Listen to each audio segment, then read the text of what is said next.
মালিক যদি চায় যে কোনো অঙ্গ আর আমার কাছে লুকায়িত থাকবে না, শরীয়ত এটাকে অনুমতি দিছে।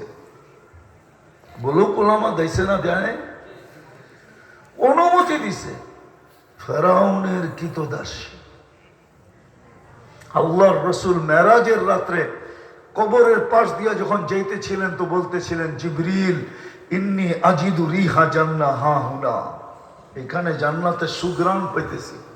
বলছে জান্নাতের সুগ্রাণ না, ফেরাউনের কৃতদাসীর কবর। বলছে কাহিনীটা একটু বলা যায় না? বলছে সফর অনেক লম্বা, রাত্র অনেক ছোট, পরিসমাপ্তি ঘটাইতে হবে।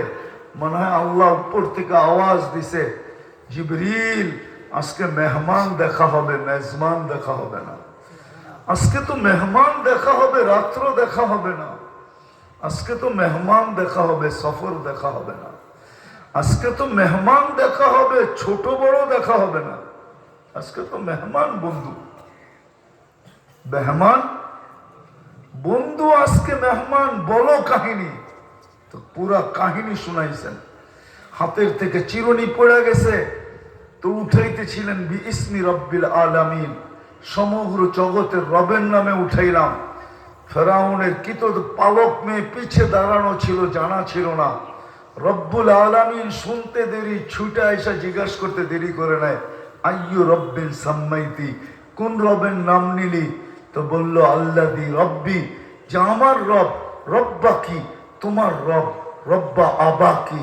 তোমার বাবার রব। রব্বাল আলামিন, সমগ্র জগতের রব। মেয়ে তেলে বাগুনে জ্বলতে দেরি হয় নাই, ছুটে গেছে বাবার কাছে।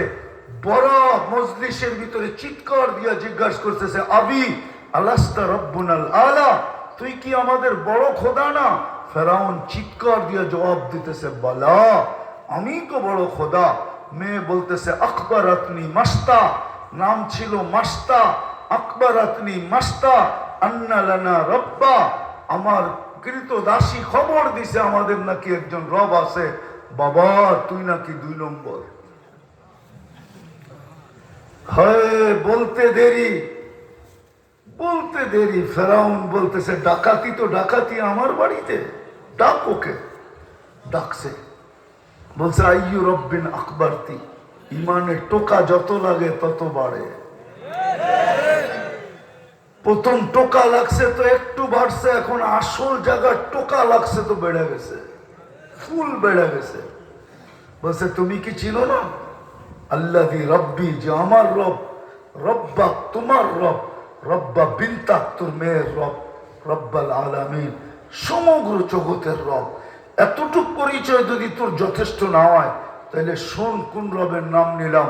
আল্লাযী রব্বি লা ইলাহা ইল্লা হু আর রহমানুর রহিমুল মালিকুল কুদ্দুস সালামুল মুমিনুল মুহাইমিনুল আজিজুল জব্বারুল মুতাকাব্বিরুল খালিকুল বারিউল মুসাব্বিরুল গফফারুল কাহ্হারুল ওয়াহ্হাবুর রাজ্জাকুল ফাত্তাহুল আলিমুল কাবিদুল বাসিতুল খাফিদুর রাফিউল মুইজ্জুল মুদিল্লুস সামিউল বাসীরুল হাকামুল আদলুল লতীফুল খবীরুল হালিমুল আযীমুল গফুরুশ শাকুরুল আলিয়ুল কবীরুল হাফিজুল মুকিতুল হাসিবুল জলিলুল করিমুর রকিবুল মুজিবুল ওয়াসি আল হাকিমুল ওয়াদুদুল মজিদুল বাঈতুশ শহীদুল হকুল ওয়াকিলুল কবিয়ুল মতিনুল ওয়ালিয়ুল হামিদুল মুসি আল মুবদি আল মুঈদ আল মুকি আল মুমীত الحي القيوم الواجد الماجد الواحد الأحد الصمد القادر المقتدر المقدم المؤخر الأول والآخر الظاهر والباطن الوالي المتوالي البر التواب المنتقم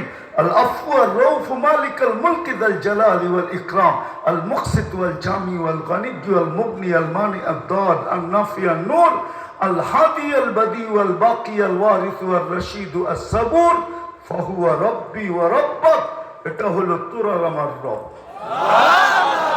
বলছে আমাকে মানিস না? বলে প্রশ্নই ওঠে না। বলে পরিণতি ভয়াবহ হবে। বলে ফাকজিমা আনতা কাজ, যা মনে চায় তা করতে পারিস। বলছে আনো করাই, ঢালো তেল, চালো আগুন। টকবক টকবক করতেছিল তেল। দুধের শিশু কোলে ছিল, কয়েক মাসের হবে। তেলের ভিতরে ঢেলা দিছে, হাড্ডি আলাদা, মাংস আলাদা। রু পড়ে উঠতেছিল আর চিৎকার দিতেছিল, উম্মি উম্মি উম্মি উম্মি উম্মি, মা মা মা, লা তাখাফি। ফেরাউন সামনে বিদায়, ভয় পাইস না, ওয়ালা তাহজানি, আমার বিচ্ছেদে দুঃখিত হোস না, ফাইন্নাকি আলাল হক, তুই হকের উপরে আসিস, সানাজমাউ ফিল জান্নাতি ইনশাআল্লাহ, মা একটু পরেই জান্নাতে একত্রিত হব। ফেরাউন বলছে আমাকে মেনানো, বলে প্রশ্নই উঠে না। দ্বিতীয় 6-7 বছরের মেয়ে ছিল, তাকে ঠেলা দিয়েছে। তার রূহ উপরে উঠতেছিল আর চিৎকার দিয়ে বলতেছিল, উম্মি উম্মি লা তাহজানি, দুঃখিত হোস না আমার বিচ্ছেদে, সানাজমাউ ফিল জান্নাতি ইনশাআল্লাহ, মা শুধু জান্নাতে মিলন হবে না, আমাদের মিলনের উপরে মেলাও হবে, মেলা। কিন্তু মা তো মাই হয়, ঠিক না? চোখের পাত ভাঙে গেছে, কান্নায় বুক ভাসতেছে, হাত দুটা উপরে উঠায়া, ঠোঁট দুটা নাড়ায়া, চোখগুলা উপরে করে কাকে জানি কি বলতেছে। ফেরাউন বলতেছে মেনানে, বলছে প্রশ্নই ওঠে না। বলে তাইলে উপরে কি উঠা, উপরে কি দেখিস, হাত কেন উপরে ওঠে, ঠোঁট কেন নড়ে? বলে ওই আল্লাহকে বলতেছি, আপনি নারাজ হয়েন না। এরকম কুঠি নারাজ হয়ে যায়, আমার কিছু আসে যায় না। আপনি নারাজ হইলে দুনিয়াও যাবে, আখেরাতও যাবে। বলছে তোর পালা, বলে বিলকুল প্রস্তুত, কোনো আশা? বলে যদি তুই পুরা করিস। বলছে সেটা কি? আমারও রু যখন বাহির হয়ে যাবে, 2 সন্তান আমার হাড্ডি মাংস এক কবরে দিয়া দিবি। বলছে তাই করা হবে, আর তাই করা হয়েছে। এখনো সুগ্রাণ বাহির হয়। ফুল ফুটা ব্যতীত যেমন আকর্ষণের পাত্র না,